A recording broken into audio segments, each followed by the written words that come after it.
દક્ષિણની સાથે સાથે ઉત્તર ગુજરાતમાં પણ આભ ફાટ્યું છે અને આ વખતે ઉત્તર ગુજરાતમાં અરવલ્લીનો વારો મેઘરાજાએ લીધો છે। અરવલ્લીના મોડાસાના દધાલિયા ગામે બારે મેઘ ખાંગા થયા છે। ધોધમાર વરસાદથી ગામના રસ્તા પાણી થઈ ગયા છે।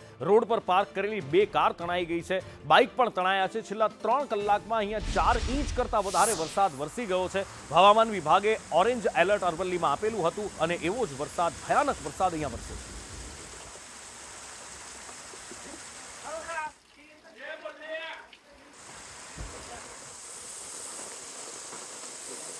પર જોડાયા છે સહયોગી સંવાદદાતા શૈલેષ પંડ્યા। શૈલેષ, અરવલ્લીમાં મેઘરજમાં ઘણી બધી જગ્યાએ આ પરિસ્થિતિ જોવા મળી છે। રસ્તા પર જાણે કે નદીઓ વહેતી હોય એવા દ્રશ્યો ખડા થઈ ગયા છે। ક્યાં કેવો કેટલો વરસાદ?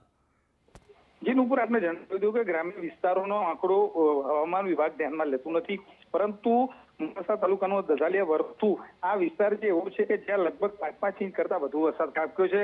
દધાલિયાની આસપાસનો જે વિસ્તાર છે ત્યાં પણ ધોધમાર વરસાદ ખાબક્યો છે, જેના કારણે દધાલિયા ગામ આખું બેટમાં ફેરવાયું હોય એ પ્રકારના દ્રશ્યો જોવા મળી રહ્યા છે। એક કાર હતી રસ્તા પર, એ પણ ત્યાં ક્યાંક ને ક્યાંક તણાઈ ગઈ છે। વર્તુમાં પણ એ પ્રકારના દ્રશ્યો જોવા મળી રહ્યા છે। મોડાસા 4 રસ્તા દ્વારકાપુરી વિસ્તાર છે, આ જગ્યાએ ઢીચણ સમા પાણી ભરાઈ જોવા મળી રહ્યા છે। જી નુપુર, માહિતી બદલ શૈલેષ આપનો આભાર।